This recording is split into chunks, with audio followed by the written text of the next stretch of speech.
Grumble, grumble. Hey everyone, it's the Grumpy Meeple, and I am coming back at you with a very grumpy series of videos, unfortunately, where I'm going to be talking about the new Shadows of Brimstone Kickstarter campaign, The Lost Tombs and the Hell Train. So, I have backed this project. I will probably buy every single thing that's in the Kickstarter, so I'll probably be $1,200 or $1,300 into this fucking thing by the time it's all said and done. But I have some major issues with the campaign, like the whole kind of the composition of the campaign, the product offering, the strategy behind, like, what the fuck were they thinking? And so, despite my love for the game, because of my love for the game, this is going to be a series of videos where I'm going to rip this thing apart and then tell Flying Frog how to put it back together, basically. And the first installment is going to be focused on... Let me pull up my notes here. My issues with the campaign itself. So let's start off by taking a look at it. If you don't know what Shadows of Brimstone is, it's a dungeon crawl board game. It's been around for about 13 years. It's really cool. It's really thematic and very old school, and not always in a good way. You know, it's like a roll to move. It's a Warhammer Quest derivative, and so it retains a lot of the kind of dice-based, in some cases, you know, too much dice-based mechanics of that system. And this is like their fourth Kickstarter campaign, and it's doing okay right now. I think this is day 3 or 4. It's at 800,000 with 2,700 backers, but we're going to take a look at, in one of the future videos, I believe, we'll take a look at why this maybe isn't a great number compared to previous campaigns that they've run. Anyways, you know, like I said, Dungeon Crawler Kickstarter, it's got a couple of pledge levels. You can pledge just to buy stuff in the Pledge Manager for $25. You can pledge for one of the 2 core boxes that they're offering here, either the Scarab level, where you get the Lost Tombs of Kamuntet, which is themed for ancient Egypt, or you get the Impossible Hell Train, and that's the railroad level. And you can see each one of those costs $120, comes with the core set, an exclusive hero that is Kickstarter exclusive, and all of the stretch goals that are marked with the associated symbol. And then they've got a combined pledge where you get everything, and an extra expansion on top of it. So, you know, it's a 1 to 4 player game. You're running around through these kind of ancient, ruinous locales, like, you know, an Egyptian tomb or the Old West or feudal Japan, depending on which core set you have. And through your adventures, you'll be fighting all sorts of different monsters and avoiding traps and such, and you'll have the opportunity to come across gateways that will take you to other worldly locations within the same universe. So you could be playing in this ancient Egypt locale and end up on a derelict spaceship, and come back to Egypt with, you know, a plasma rifle. Or a fiery sword from the Caverns of Cinder, you know, a volcanic hellscape type region. So it's really cool because you're mixing all these different genres and different locales together into one big kind of soup of awesome pulpy shit. And, you know, like I said, they're offering you 2 sets here. You can get one that's kind of mummy themed, which is fine. These look really cool. And the other world for that set is the Sunken City of Ferox, which is basically Atlantis but vampires. Wrap your head around that one. Or you can get the Impossible Hell Train, which is the long kind of requested set that was teased in their original Kickstarter campaign that allows you to play entirely on a train. And it's got kind of two sides to it. There's the kind of normal train cars, and then there's the Impossible Hell Train. And so you're facing, in the normal world, train robbers and guys on horseback and such, and then in the other world you're facing the undead and these grotesques and this really awesome looking Hellborn engineer. So what's my problem with this campaign? Okay, so right off the bat, this campaign is very uninspired. It feels very uninspired. It feels crapped out. It bears such a resemblance to the campaign that they ran 13 years ago that it's actually like hilarious to me. So what we're gonna do is I'm gonna show you those two campaigns side by side, and you're gonna see what I mean, and you're gonna see why I might say this isn't really anything exciting. So here's the original campaign, ran back in 2010, I believe. And you can see it's basically just a bunch of pictures and text and some artwork. They actually have some videos on this one.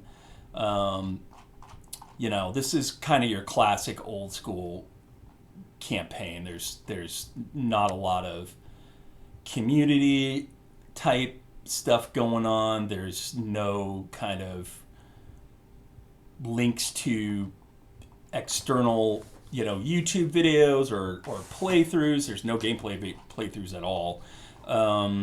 It's just all kind of artwork and renders of miniatures and such. And if we look at the current campaign, it's the exact same fucking thing. Cool, here's some artwork, here's some pictures of some miniatures. They were very cool looking miniatures. Look at these mummies, that's really cool. The Anubite jackals. This is all cool shit. I'm not saying it's not cool. I'm saying fuck, these guys have a formula and they like to just stick to it.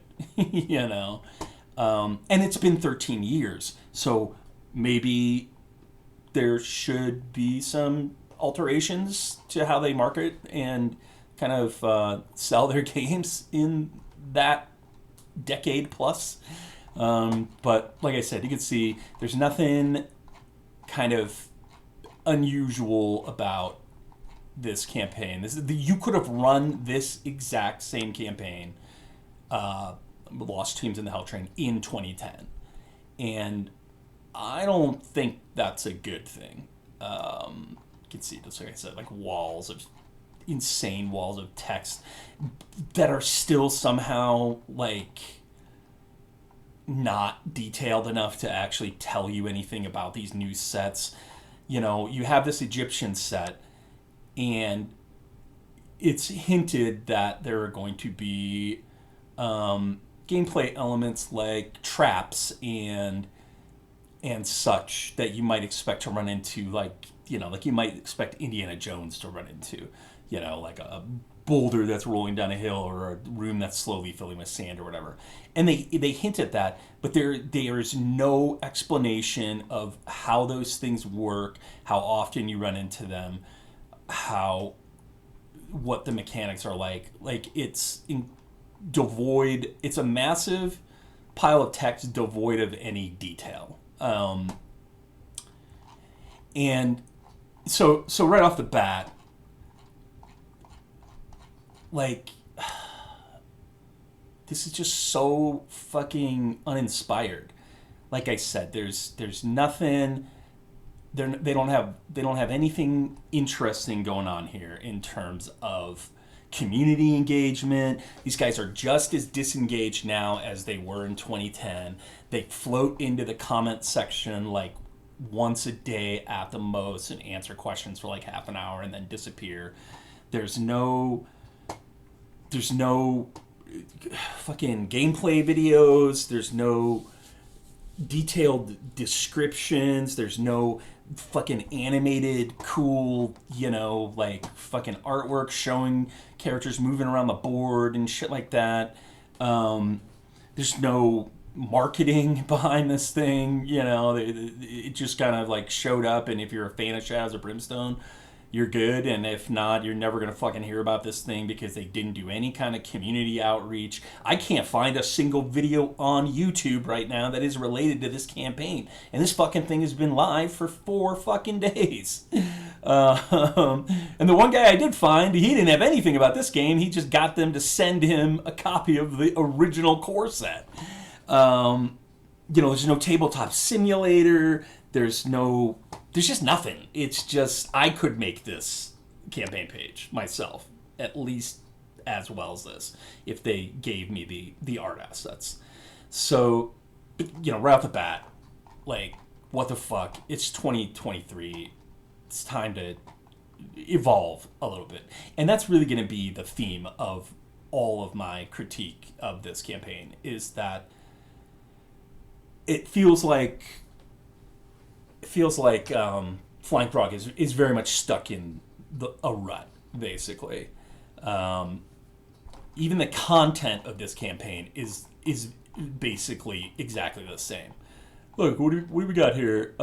We got City of the Ancients and Swamps of Death. Oh, okay, so it's a two core set campaign where you could pledge to get into the add-ons, or you can pick one of the core sets, or you can get both of them.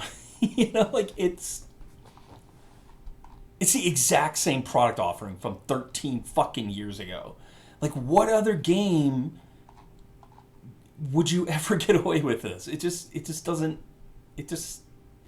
isn't indicative of a company that's forward thinking or trying to grow their base. Like, this is a campaign for people like me who have already spent thousands of dollars on Shadows of Brimstone.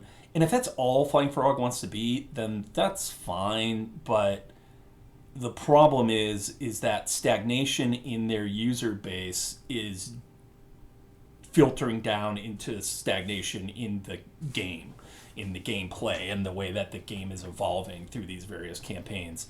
And we'll talk about that more in another video. The other thing that is kind of hilarious to me about this campaign is I always see Flying Frog talking in the comments and in social media about how exhausting it is to run these campaigns and what a kind of lift it is. And I'll be real honest, I have no fucking idea what they're talking about, because they don't do anything. They have these fucking pre-written updates that they shit out once a day, on a schedule, basically, that don't dive into... I mean, look at this one. It's just a giant fucking reused image from the goddamn fucking the homepage. Holy shit, and then, oh cool, look, there's a picture that wasn't on the homepage. That's cool. And that's it. Like, where is the fucking effort that you are putting into this, Flying Frog? Where's the lift? Where are you straining your resources to be able to run this campaign? Because again, I'm pretty sure that I could personally run this campaign with more energy and more fucking engagement than your entire team can.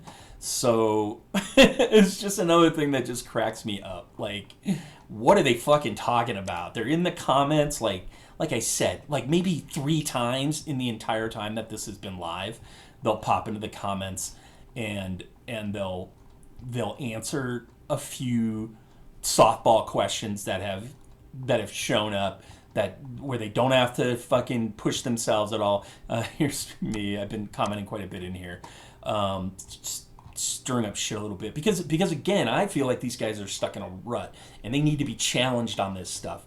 And the Brimstone community is fucking terrible at doing that. They're honestly a bunch of fucking corporate shills. Like, these guys act like if you critique this company, you're giving up your chance to get invited to fucking Sunday brunch or something, you know? It's just a bunch of kind of pushing back against anybody who critiques anything, basically. And you can see I'm just scrolling, and I can't even fucking find the last time that they engaged the community on this. There's only 396 comments, and this thing is fucking 4 days old, too. Not great. I have like 15 of those comments myself. So, yeah. So, those are my main issues with the actual Kickstarter campaign itself. I don't think the product offering is terrible. I think it's very predictable, but I'm going to save that for the next video. And, you know, the value's always there with these things if you are interested in Shadows of Brimstone, because you will end up getting a gigantic pile of shit in 3 to 5 to 7 years when they actually deliver it all. For a reasonable price. But just the campaign itself, like right out, as soon as I saw it, it's just made me yawn. It's just like, oh boy, okay, here we go. I don't even need to fucking read. Who cares? I don't need any of this. There's nothing of interest here. Great, you know, there's 2 core sets. Click the button, move on, you know. So I just think that this feels very phoned in, and the Frogs would be well served to put their backbones into this and stop bitching about what a strain it is to run these campaigns when they literally don't do fucking anything. I have engaged more than they have in this campaign through the comment section. So that's my that's my first video in this series, which I'm sure is going to make me all sorts of friends across YouTube and and Kickstarter. Keep an eye out for the next one, where I'm going to break down why I think the idea of running a campaign for 2 more of these core sets is just a flawed kind of basis for a campaign in the first place. And that'll be coming soon. Hope you enjoyed this, and I will talk to you later.